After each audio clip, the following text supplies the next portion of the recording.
Hello friends, welcome to my channel bake and more. Chicken মুইঠা রেসিপিটি আপনাদের অনেকেরই ভালো লেগেছে। আমি অনেক রেসপন্স পেয়েছি।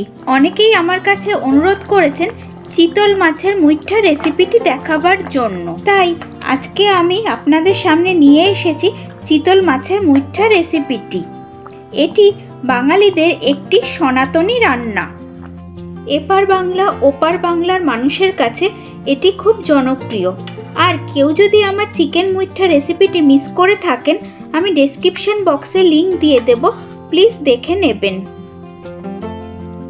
আর এই রেসিপিটি ভালো লাগলে প্লিজ চ্যানেলটিকে সাবস্ক্রাইব করে দেবেন, পাশে থাকা বেল আইকনটিও প্রেস করে নেবেন, যাতে আমি কোনো নতুন ভিডিও দিলে তার নোটিফিকেশন আপনাদের কাছে খুব সহজেই পৌঁছে যাবে।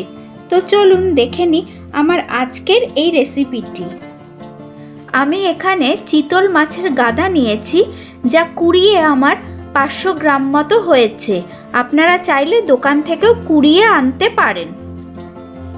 এবার এতে 2 টেবিল স্পুন পেঁয়াজ কুচি দিচ্ছি, 1 চামচ লঙ্কা কুচি, 1/2 চামচ আদা কুচি, 1/2 চামচ রসুন কুচি, 1/2 চামচ নুন, 1টা ডিম, 2টো বড় সেদ্ধ আলু যা আমি গ্রেট করে রেখেছি তা দিলাম। এবার ভালো করে সবটা মিশিয়ে নিচ্ছি। ফিরে আসছি কিছুক্ষণ পরে।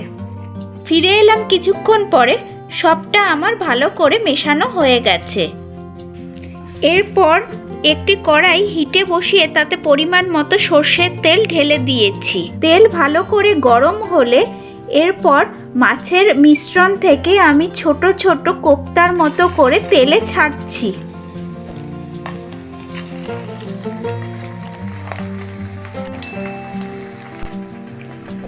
সব মুইঠাগুলো ভেজে ফিরে আসছি কিছুক্ষণ পরে। সব মুইঠাগুলো আমার ভাজা হয়ে গেছে। এবার এগুলো আমি তুলে নিচ্ছি। আমি সব চিতল মাছের মুইঠাগুলো ভেজে ফিরে এলাম। এবার গ্রেভিটা করে নেব। তার জন্য আবার একটি কড়াই হিটে বসালাম, তাতে অল্প সর্ষের তেল ঢেলে দিচ্ছি। তেল ভালো করে গরম হলে 1/4 টিস্পুন মৌরি ফোড়ন দিলাম। ফোড়নের সুগন্ধ বের হলে 1/2 কাপ পেঁয়াজ বাটা দিচ্ছি। হালকা ভেজে নিচ্ছি।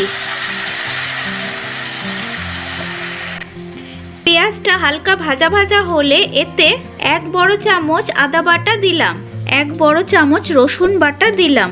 ভালো করে ভেজে নিচ্ছি। পেঁয়াজ আদা রসুনটা একটু ভাজা ভাজা হয়ে গেলে এরপর 1/2 চামচ হলুদ গুঁড়ো, 1 চামচ লাল লঙ্কা গুঁড়ো দিলাম, 1 বড় চামচ নুন দিলাম। ভালো করে মিশিয়ে নিলাম। 1/2 কাপ টমেটো সস দিলাম। ভালো করে মিশিয়ে নিচ্ছি। 1/2 চামচ কাশ্মীরি লাল লঙ্কার গুঁড়ো দিলাম আর 2 কাপ জল দিয়ে দিলাম। ভালো করে মিশিয়ে নিচ্ছি। গ্রেভিটা একটু ফুটতে দিচ্ছি। ফিরে আসছি কিছুক্ষণ পরে। দেখুন গ্রেভিটা ভালোভাবে ফুটে গেছে। এরপর আমি যে মুইঠাগুলো ভেজে রেখেছিলাম সেগুলো দিয়ে দিচ্ছি।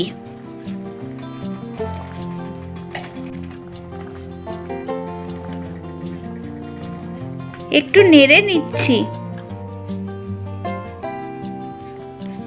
এবার 5 মিনিটের জন্য স্লো ফ্লেমে এটাকে রান্না হতে দিচ্ছি। ফিরে আসছি 5 মিনিট পরে। 5 মিনিট পরে ফিরে এলাম। এরপর এতে 1 চামচ গরম মশলা গুঁড়ো আর 1 চামচ গাওয়া ঘি দিলাম। ভালো করে মিশিয়ে নিচ্ছি।